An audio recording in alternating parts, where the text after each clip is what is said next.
Hello everyone and welcome to a new video. This time we'll be taking a look at the refined tier list update. Looking at female Corrin, Sheena, Berkut, as well as fallen Celica. Well, let's get going, eh? So, before we start, I do want to preface this. Gordon moved from S- to S tier. People pointed out the fact that Donald was an S+ tier, whereas Gordon was 2 tier below, which is kind of a weird pick, which, yeah, I do agree. So I revised the rating up to S tier. Not exactly S+ tier, and the main reason is very simple. Gordon's attack is not exactly high, his weapon does not give enough might, so Heavy Blade 4, unlike on Donald, is not exactly consistent, so he keeps missing a lot of kills as a result. So like kills that Donald would be able to do even against green, Gordon can be a bit awkward with, and well, as a result I decided to put him in S tier instead of S+ tier. I do think he is one of the better S tier, but well, I think he's fine where he is. So let's get started. The first two are pretty much in any order. I do think they're basically tied, just because really the way their weapon work is awkward, but I'll get to that once I get to talk about them. So first off, I'll start with Sheena. Now, Sheena's refine is very simple. It basically combines what most people liked already about Sheena. Basically, the two weapons you could see on Sheena were Slaying, or, I mean, earlier on was the Echo Lantern until it was replaced by Guard Axe, which is basically the same thing, but easier to obtain. It basically combines both of these as long as you fulfill the condition and gives you an extra 5 attack and defense. The issue, however, is that the main set you would like to run on Sheena is a set that's reliant on speed, because then you can use Special Fighter, and Special Fighter is basically, well, it already gives you guard to begin with, which is why I find this weapon in general to be a bit weird to have. It really makes me think of how you have Gwendolyn that basically has a breath in her weapon, then you have Sheena that basically has a guard in her weapon, and you combine the two and you basically get Special Fighter. Bootleg Special Fighter, but you get my point. It's basically like taking the skill that makes those two units work and just cutting it in pieces to just feed to everyone.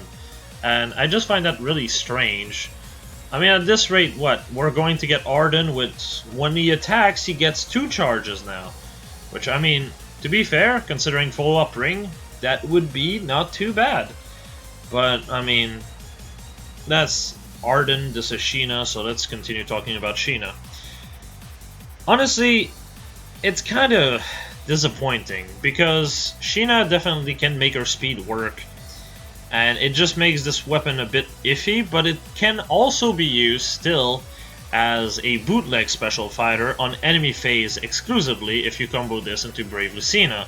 So at least there's that going for her, but even that feels a bit, well, little, I guess would be the best way to describe it.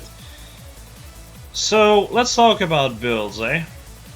This is the first set, this is the most basic of sets. This is an Aether set with Vengeful Fighter. The idea is you get hit back for 2 charges, get hit, and then you proc Aether. My problem with this set is the same problem as ever whenever I cover Aether in general with a set like this.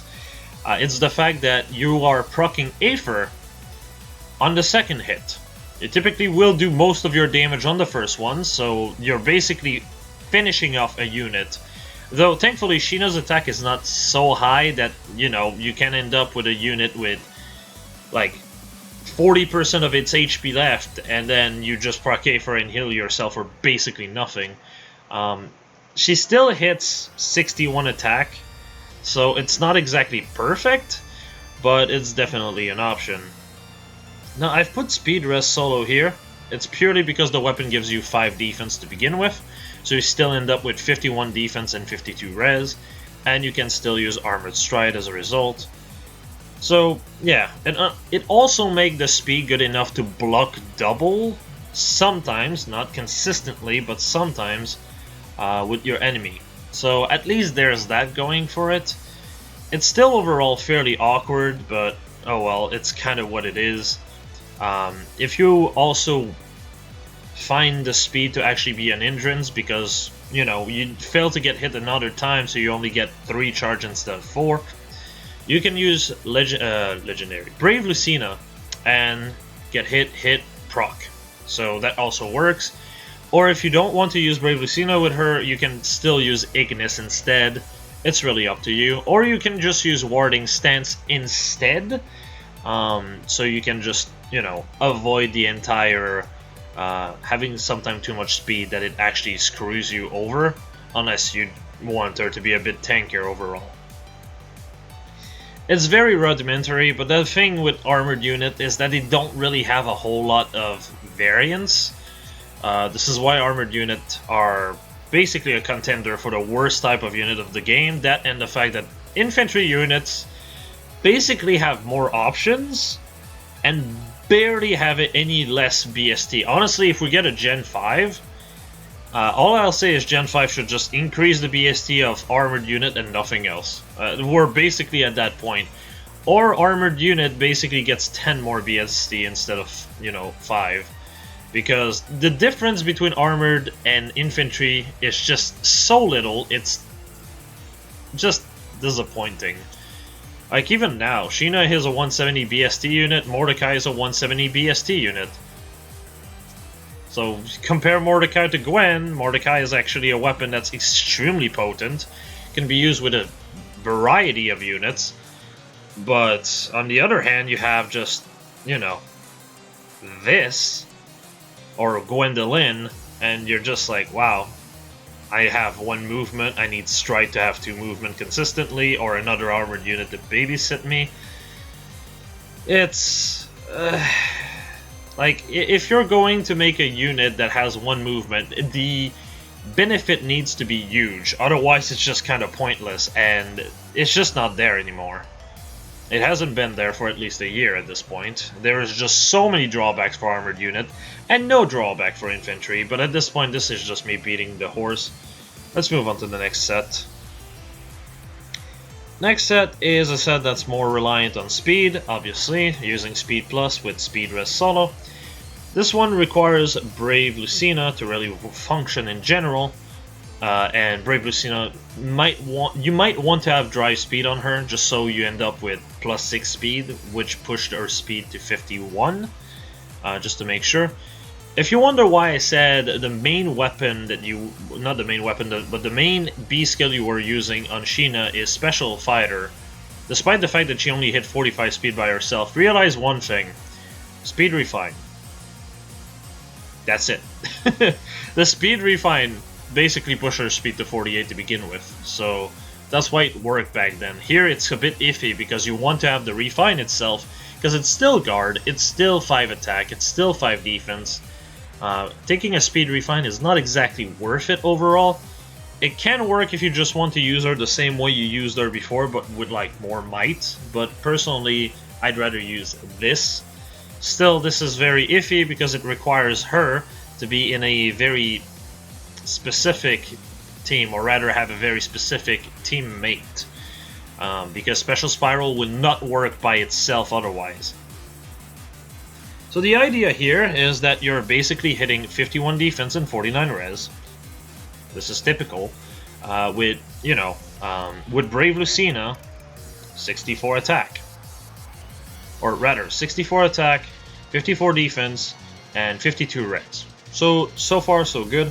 With Brave Lucina, you hit 48 speed, and yeah.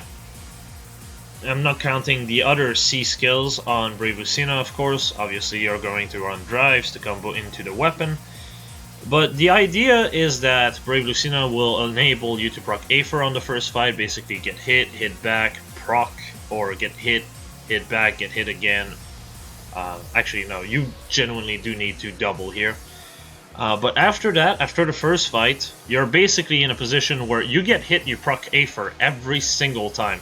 The idea behind this is that the first hit will now proc Aether, so you will heal more and more consistently top off your own HP compared to the set from before, who procs it on the second hit. So typically when the enemy's HP is a lot lower, and as a result, a bit more awkward to work with. So, yeah. It's still clunky because you still need to get Special Spiral going, but at least the second that it's basically going, you're in a much better position. 64 attack with an Aether from the get-go, and potentially a second hit more often than not, because even if you just have one dry speed, you're at 51 speed, well, it functions pretty well. So, yeah, this is personally what I would do. That said, it's a bit awkward, because if you don't have Brave Lucina, there's just no alternative. You cannot use Infantry Breath, because then Stride doesn't work, Solo doesn't work. It's very much awkward. You're basically required to have Brave Lucina. Yes, you can use Speed Res Bond, but even then you still need to have March with someone at that point, which is, again, fairly clunky. But that's kind of the problem with Armored Unit, they're always clunky. Moving on to female Corrin, and for some reason a lot of people think this refine is extremely good, but it has so many problems. So you might be wondering, but Saizo is on a higher tier. Why is that? Well, as you see here, Corrin has 27 attack. Saizo has 29. They have the same amount of speed, and Corrin only has 1 more defense. I believe she has 3 more HP and 3 more res. It's, yeah. And she has to deal with color for all of those extra amazing stats. That's very awkward overall. Saizo basically just have more leeway, easier to work with, and more importantly, doesn't take the blue spot. Blue is already taken when it comes down to debuff by Loot. Loot is typically the go-to unit as far as debuffs are concerned for Blue, because any debuff counts. She gets 4 across the board. She's also ranged, she's also magic. Not saying that Corrin is not able to hit the rest stat, obviously she's a dragon, so she typically does. But the difference is that Loot has 9 more attack. Even if you consider the weapon, the difference in attack is literally 7. In other words, even if she has her weapon going off on the enemy, she only ties Loot, and that's Loot without the enemy having a debuff on them, in which case Loot is now with 4 more attack regardless. So Loot is typically a lot better than Corrin as a result, and also Loot's weapon it gives debuff that works on the entire map rather than within 2 space, which is honestly the biggest problem female Corrin has. Threaten is not bad, but the thing is, unless the enemy is melee, it doesn't work. And as a result, when a unit is so dependent on having that debuff, it just becomes extremely awkward to work with unless you have a team backing you up. And even if you have a team backing you up, Saizo does it better. Not to mention, Saizo also debuff every stat to begin with, even though he requires to attack, but at the same time he also, you know, hits every single stats. Plus he's colorless. The only other colorless unit to really work with, you know, Loot, Guntra, which are like the main 2 to combo into each other, because Guntra buffs Res.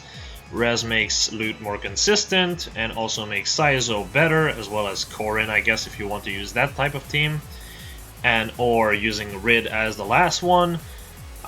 You know, stuff like this is a Broadleaf user, Matthew, for obvious reasons, and, well, Saizo. So, you know, Saizo is more of a natural fit for that type of team because he kind of just offers something to the team. Like, Matthew is more damage-oriented, sure. Saizo is more, like, good across the board as a result. If you have something like Mirror Impact with Saizo, it makes him extremely annoying to deal with, and you'll typically not be able to kill him in one go, which means then he typically will be in Wings of Mercy range to then be danced, probably kill something, because now everything's debuffed, so he basically gets you to have -6 across the board, and he gets 6 across the board as a result, which is just disgusting.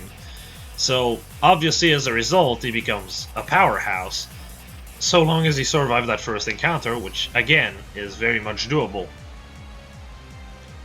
Whereas if you take Corrin, yes, she does debuff on contact, kind of like Saizo, but she does not debuff def and res. That's kind of one of the bigger problem. Yes, you can run res smoke, for example, to just improve Corrin's absolute lackluster attack. This does not work on the target you just attacked, by the way, which is another problem. So if you don't kill them, well, the only debuff they have is attack and speed. Res, they just don't get that debuff, which again makes it a bit harder for Corrin to survive.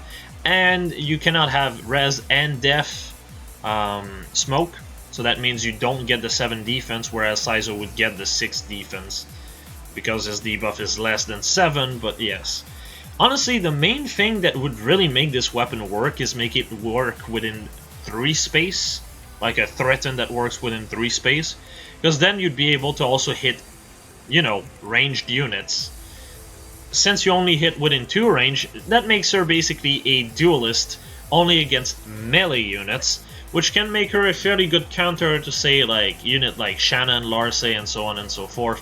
But even then, it's fairly awkward, and Sheena, if you're at full HP, will just ignore the debuff and make you completely worthless against them. So, you know, there's that as well, which, you know, that's a bit awkward. But that's kind of the thing with Corrin. She's just overall very awkward, and as far as builds are concerned, it's also very hard to work with her res. It's not like Saizo or Mirror Impact actually like helps, you know, Saizo a lot, but for Corrin it's fairly awkward because she is a dragon. Obviously dragons are more like multi-phase, especially considering that type of weapon, which is a multi-phase effect. And, you know, unlike range unit, which you can just hit and run with, melee units you have to kind of just, you know, force yourself into it, which is not something that Corrin does extremely well. So that makes her fairly clunky as a result. As far as sets are concerned, this is really the main one I came with. This is again another problem as well. Saizo, if you want to do something like close counter, you can use Brave Lucina to combo into him, so you can actually run something like Ignis above Bonfire, which is something that, well, Corrin cannot do. Dragons cannot be comboed into Brave Lucina. So as a result, they're kind of iffy. Not to mention, dragons also have the Dragon Killer weakness, which so many units have at this point, it's getting ridiculous. But, like, what can I say here? Honestly, like I said, if her threaten was 3 range, she would be a lot better. But as she is fairly awkward. She can still use Brazen fairly well, and as a result, you know, hit, like in this set, she basically hits 68 attack. If the enemy is debuffing attack and speed, she hits 75 attack, which is really good. She also hit 51 speed as a result, which is, you know, again, really good, but only work against melee units. The second you go outside of that, you know, that zone of units, you're kind of in this very weird scenario where you can't really, you know, work too well against. Ranged units are going to be her bane no matter what. A res is fairly awkward, so if she's initiated before Brazen or Gloom Breath procs, she typically will be very awkward. If Gloom Breath procs, I mean, the -7 attack by itself, as well as the Brazen attack res, you have 45 res right there. 51 def, 45 res. That's really good. The problem is, again, inconsistent.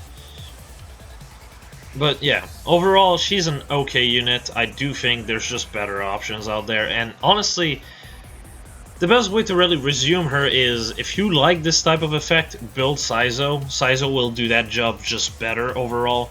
Again, he has more attack, same speed, barely less defense, and the only difference that are very noticeable are like HP and res. At least from what my memories tells me. So, yeah. What can I say? Anyway, let's move on to Berkut. Now, Berkut is a bit odd. It can be very clunky for the main set that I really want to talk about. But as far as his refine is concerned, essentially, if foe initiates combat, or if his HP is at full, honestly, the second part is fucking useless. Unless you really invest in a speed, it's just never going to amount to anything. And if you really go for something like Gale Force or Bonfire, or you know, something, well, not Bonfire, unless no, not Bonfire at all, unless you run something like Ruptured Sky, I guess, will be very awkward because he's pretty much dependent on joint drive speed, which is not exactly something that works too well when you try to abuse the main thing calves are known for, which is movement. Makes him very sluggish to work with as far as an initiation unit is concerned, which is why I have no set for this. Just know that if you really want to invest in something like that, you can do something like Swift Sparrow 3, as well as Swift Sparrow 2 Seal and low attack speed with joint drive speed, but again, it is extremely awkward to work around, and it needs merges, flowers, and so on and so forth, which makes it, again, not very easy to work with, and he still doesn't really hit 48 speed or more, which makes it, not gonna lie, not great. So as a result, it's not exactly a set I consider. As far as the weapon is concerned, it is low attack defense. I mean, it's not amazing, but it's still something. And at the end of the day, you know, for him, it basically means he gets 8 attack, def, and res on enemy phase, which is pretty good. And the enemy cannot buff attack nor defense on top of it, which means that, you know, potentially even more bulk, technically, which is pretty good for him if you use him in just the main conventional way he's meant to be used.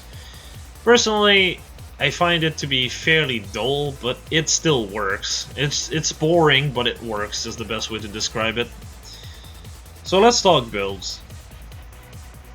So this set, obviously I'm considering Brave Lucina here. Mystic Boost, Quick Riposte, because at the end of the day, you don't need the B skill for a low skill. So having something like Mystic Boost when you're this bulky is really solid for the main reason of, look, the weapon basically gives 8 def and res. You have 50 defense and 42 res, right? As far as attack is concerned, you're sitting at 73, which is not bad. And, well, you're reliant on Quick Riposte for doubles. Obviously, if someone has, you know, Sturdy Impact or anything that blocks you from doing follow-up, you're not doubling shit. Most likely, anyway. But if you don't get blocked like this, you can still use Quick Riposte. And Mystic Boost will just ensure that your HP is above the Quick Riposte threshold, or at least make it easier for you. As for Moonbow, the idea is that you have Brave Lucina supporting you, so you get hit, proc Moonbow, get hit again, proc Moonbow again. It's a fairly easy to understand set. I don't think I have to dwell on it too long. Basically, Mystic Boost is just giving you sustain, so your bulk is actually fairly solid. Now for build number 2, this set again relies on Quick Riposte. The idea of this one, however, is that you have Speed Res solo to basically give you the extra res. It's basically just a better warding stance, because you can block enemy from doubling you. With Brave Lucina, you basically get hit, hit back, proc Ignis, or get hit, hit back, get hit, proc Ignis. In both cases, you just proc Ignis, right? The idea is just to do big damage. It's, again, very simple to understand. I don't think I have to stay on this too long. You had 50 defense and 48 res overall, which is fairly solid. I mean, it's pretty decent. At the end of the day, also, the speed from the solo, because it is multi-phase, can be useful if you end up having to pick very slow unit. It's nothing that you should really count on, but it can be useful here and there. And also, Legendary Crom. If you are fighting a base kit Legendary Crom and his speed is not buffed, you might be able to double as a result. So, I guess it's worth mentioning. It might actually allow you to get the kill, though, again, it can be very iffy. Though you can just bait him also. Though keep in mind, while you can bait him, if you're dealing with a max merge legendary Crom that is built for speed, you're not going to tank more than one hit. So if you get doubled, don't. That's basically the rule of the thumb with legendary Crom. If you get doubled, do not bother. You're going to die, most likely, unless you one-shot him. And can assure you, Berkut does not one-shot him unless he has Ignis ready. So yeah. Moving on to build 3, and this is the main one I really wanted to talk about. So, double lull. First off, that basically means you have 11 def and res added, because the stat removal gets, you know, actually adds itself to each other, so the enemy lose 6 attack, 3 def, 3 speed. So as a result, plus the weapon giving you effectively 5 attack def res, you basically end up, as a result, obviously ending up with 11 defense and resistance from it. Speed res solo, of course, again, I don't think I have to explain this, I've already explained it. You end up with 53 defense as well as 51 res, which is pretty solid overall. But the main thing here is that speed res solo, low attack speed, and joint drive speed essentially pushes your speed to 45. Now, 45 is too little by itself, so obviously you're basically reliant on Brave Lucina. However, because of Brave Lucina, even if you have only one, just the weapon, you're still at 48 speed. 48 speed is pretty solid overall. Obviously though, this is not multi-phase, purely because Brave Lucina is required, but you still end up with 45 speed, and 45 speed, even without Brave Lucina, is pretty decent to just pick off certain unit here and there. So it doesn't make him purely enemy phase, because at the end of the day, joint drive speed, at low attack speed, speed res solo, that's all multi-phase, right? So you can definitely work around with this. So, yeah. As far as his attack is concerned, plus 3 because the low attack def in the weapon, 5 from the weapon, and that's really it. So you're stuck at 69 attack. But yeah, as I said, 69 attack, sure, but you're also at 53 defense and 51 res. So that's pretty solid. If you have Brave Lucina supporting you, that's more like 56 defense and 54 res, which makes you, again, very bulky, very good at dealing with most unit. It's just, again, it requires Brave Lucina to really function. Which is, again, really the main issue. At the end of the day, though, if you really don't want to use Brave Lucina, it's still doable. At the end of the day, you just have to use a 2 cooldown special instead, like Ruptured Sky, but it's very much doable.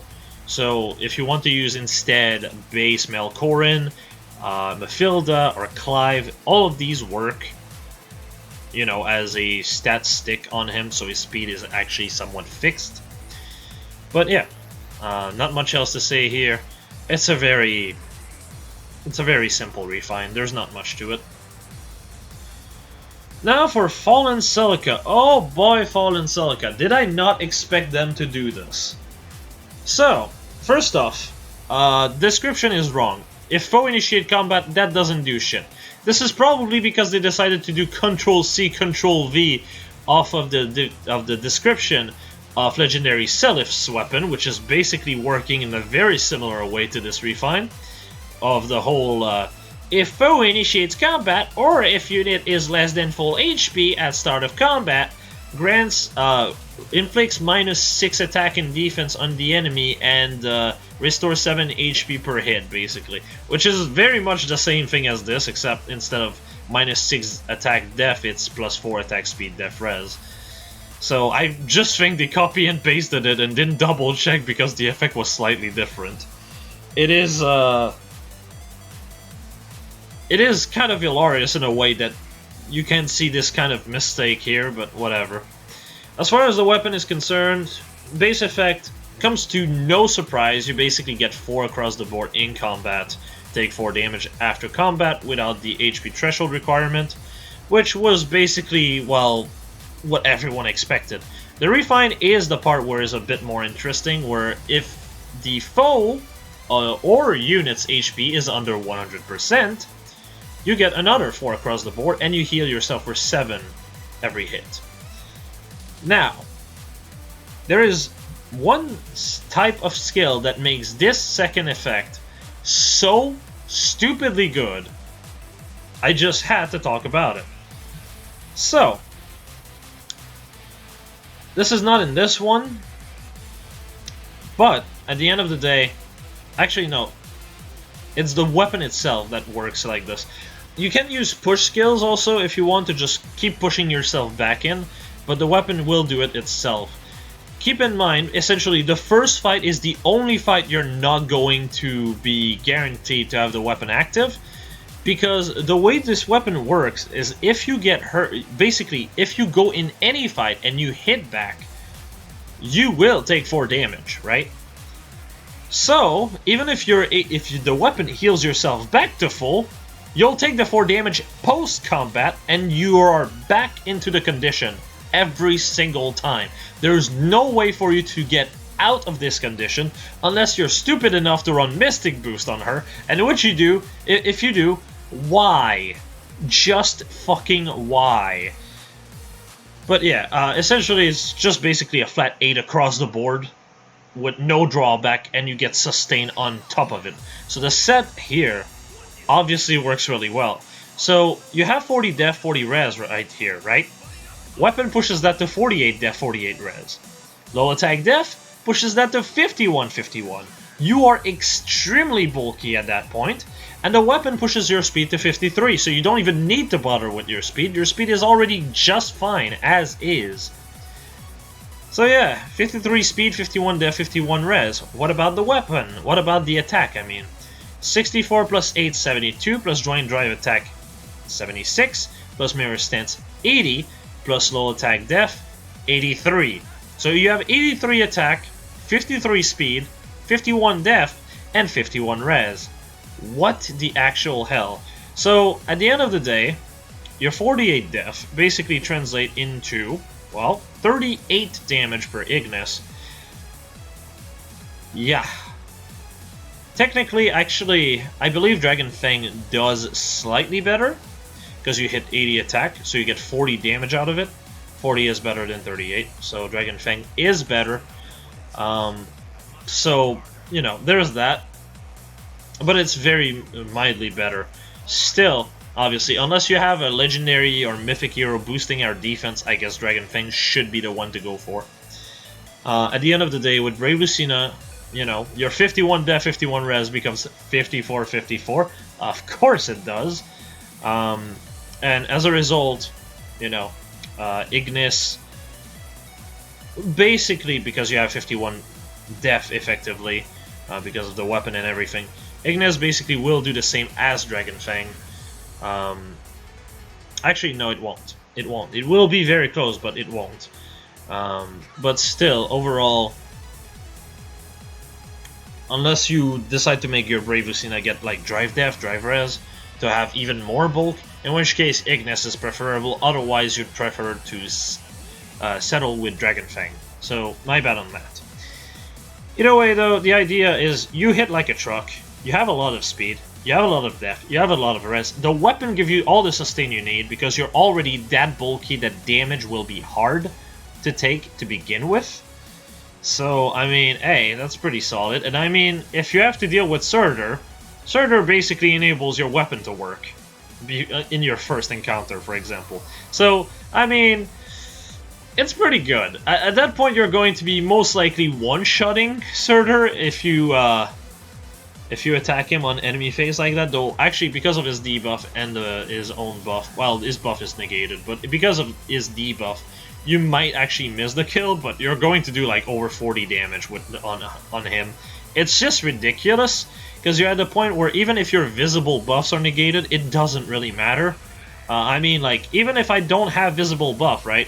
58, 66, 70, 74 attack, and then you add low attack def on top of it. It's ridiculous. The amount of stats you hit with this character is just utterly disgusting. Honestly, like, part of me is kind of debating on putting her in S+, because, again, she basically comes with self-sustain for free. And unit like Surtur will do nothing to her. If you have to deal with something like Edelgard, I mean, Edelgard can proc Gale Force all she wants, she ain't doing shit to you, most likely, for example. Except, maybe, actually no, I think even a Heavy Blade will not proc because you just have that much attack, and you deny her any buff in attack on top of it. So the only Gale Force she'll get is from her B skill, and as a result she's going to kill herself on Celica. Even on low merges it's very much doable to do this. Again, very, very solid unit. This weapon actually synergizes with itself so hard, it's actually ridiculous to think that this weapon comes from the same batch that gave us Sheena and female Corrin's Refine. It's kind of unbelievable in a way. Though, to be fair, she's also a Gen 2 unit that was requiring a Refine on release, so I can kind of see why they decided to do this. But yeah, overall, very solid. As for the second set, I mean, it's just very simple. It's just if you want to have more sustain, this is typically going to be more useful in AR than anywhere else. At the end of the day, you have so much attack because of the weapon. Like right here, you have 80 attack, okay? 80 attack, and this is without Brave Lucina boosting your attack on top of it. And it's not like your bulk is shit on top of it. You still have 48 def and 48 res. Again, without Brave Lucina's stats increase. And your speed, again, is not bad either. So, yeah, the only thing that will most likely trip you up are going to be AoEs, for obvious reasons, as well as Infantry Pulse Team, for, again, obvious reasons. Though, when it comes down to these, you could also use Pulse Smoke and just rush in to just make them lose one charge. But it's not always easy to do that. The idea is just, if you can, hey, perfect. If you can't, oh well, you know. Drain Drive attack is just more consistent for most of the content, but that does not mean that it's, you know, the end-all be-all. Attack Smoke is very solid, and so is Pulse Smoke. Attack Smoke with this actually just basically pushes your bulk to 55-55 for anything you're debuffing.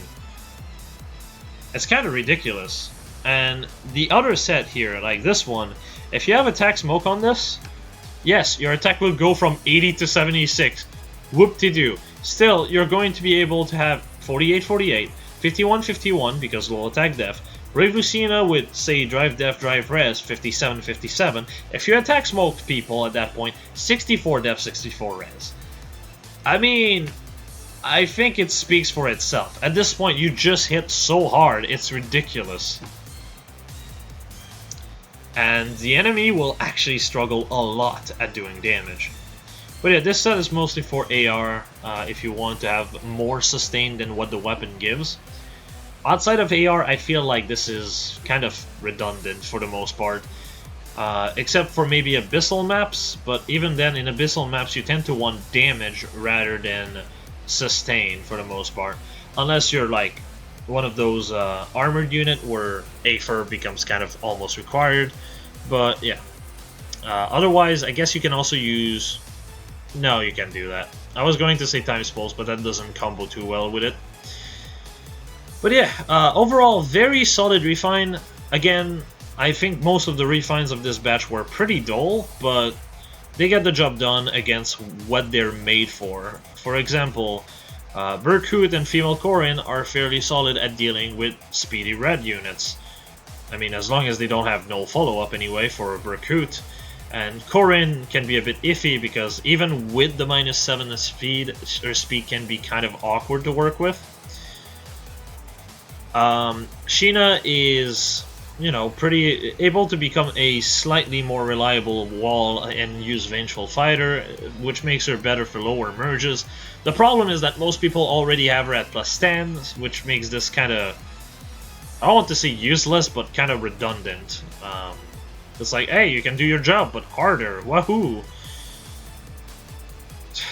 It's kind of a shame, and it kind of also ignores what most people did with their Sheena outside of, you know, Pumpkin Axe, or however it's called, Echo Lantern. So, yeah, it is what it is. Fallen Celica is absolutely amazing. The other three are... they exist. They exist. I can definitely see base Berkut do very well against units such as Larcey, though. Which, I mean, like, for example, I used the Lucas to counter both Larcey and Shannon on one map. So, Berkut can be a bit more reliable than Lucas at doing just that. So, I mean, there's that. Again, it's useful, but it's very niche. Berkut can be a very good one-off, though, for AA as a result. Kind of like how Lucas should be a 4-star plus 10 project for just about everyone, unless, you know, you want to make him a 5-star project. Make him a 4-star plus 10. He is extremely useful in AR, just purely to deal with, like, Larcey or Speedy Red units. As long as they don't have no follow-up like Marita, you can basically KO them with relative ease. Because if you proc Quick Riposte, what happens is they hit, you hit back, they hit back, and then you proc Bonfire. Or in Lucas's case, if you use his pref, you can actually use Ignis instead, because he is that slow. So, you know, he will always get hit twice, you'll always hit back twice, so the second hit will be Ignis. Kind of a given, really. But, yeah, not much else to say about this. It's a very... I mean, bland bunch, I guess. But, yeah. In conclusion, I mean, if you have a Fallen Celica, definitely invest in one. Maybe not to the extent of the build I showcased, but she works really well with very, like, minimal attention. I mean, at the end of the day, the weapon gives 8 across the board, and it's basically permanent after the first fight. So, I mean, it's not really difficult to play around. It's basically like... it's very similar to what Grey has, but it's just more consistent and easier to work around. So, obviously it's good, right? As for the other three, it really is depending. If you really like Fallen, if you really like Corrin, I mean, like I said, she can be a fairly solid physical red check in AA. And Berkut does a similar niche himself. Sheena is... I don't want to say pointless, but if I were to say, like, how everyone has a niche, Sheena is, like, the only one that doesn't really have a very solid niche, or consistent niche. It's just kind of like, hey, it exists, I can do what I did better. I don't really see anything that she can really deal with very well. I guess to some extent you could say Fallen Corrin, like male Corrin, she can deal with. But he also comes with no follow-up, so that's kind of a toss-up. You can also say... well, some would say Legendary Crom, but not really, because you just don't have the attack for him. You will fail to kill even if you hit him twice. Which, Yahoo! And if he hits you twice, you're dead. Even if he hit you once, it can lead to some serious damage. If you have lost some HP, you're probably dead. Like, most of the blue units in Arena are not exactly stuff that she can really deal with. And... look, let me just put it this way. If you're really high up in AA, the 2 blue units you'll see, or the 3 actually, Legendary Azura to some extent, but she is the one you'll see the least. If you're actually like really high in Arena, like 756 plus, what you'll typically see as the blue unit is Duo Ephraim, who is effective against armored units, and Legendary Crom, who is effective against armored unit. I wonder what I'm gonna do against these two. I'm sure Sheena's going to be great here. Yeah, not really. So as a result, it's kind of just... I mean, it exists until we get Dimitri, which is most likely going to be a Lance Infantry, as far as, you know, legendaries are concerned. But even then, I have the sneaking suspicion he's going to have a 2 cooldown special that makes him effective for that 1 hit. Or something similar. Or just have an effective against, like, most thing weapon, which is just going to make it just... Hey, Sheena, you thought you had a purpose? Never mind. I don't know what to say. Like, in general, Sheena just doesn't really have a place in this meta nowadays. Just because most of the blue units are armor killers. And the other blue units are not exactly very good or relevant. I guess to some extent you can say she deals with legendary Lucina. But that's still kind of a reach to me. Honestly, Sheena is kind of in a very awkward spot. Which is kind of a shame, because she has the best stat line of all the free-to-play armored unit we have. At least in my opinion. It's just she has the bad color syndrome. Green does not really work for her. If she was, say, blue, she could definitely work. She could work as a counter to Sophis. To some extent, a counter to, say, Egren to some extent, and a few other units. But as she is probably the least relevant unit of this bunch, if I'm being honest. That doesn't mean the refine is useless for her, that just means that she is going to have less use herself in general, regardless of the weapon you're giving her. But yeah, I think I've said everything I had to say about this banner. Again, very simple, and, well, next thing should be the GHB Tempest Trial tier list update. I don't know if it will be tomorrow. It really depends on how I feel about it. But, yeah. If it is tomorrow, well, I'll see you all tomorrow. If it's not tomorrow, it's going to be in 2 days. But yeah, I'll be seeing you all next time. And hopefully this was informative. Have a nice rest of the day, everyone. See ya.